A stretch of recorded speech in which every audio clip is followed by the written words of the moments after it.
There will come soft rains by Sara Teasdale.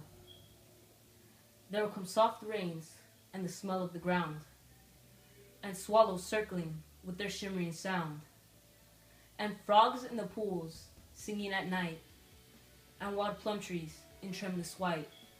Robins will wear their feathery fire, whistling their whims on a low fence wire.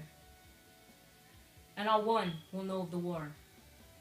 Not one will care at last when it is done.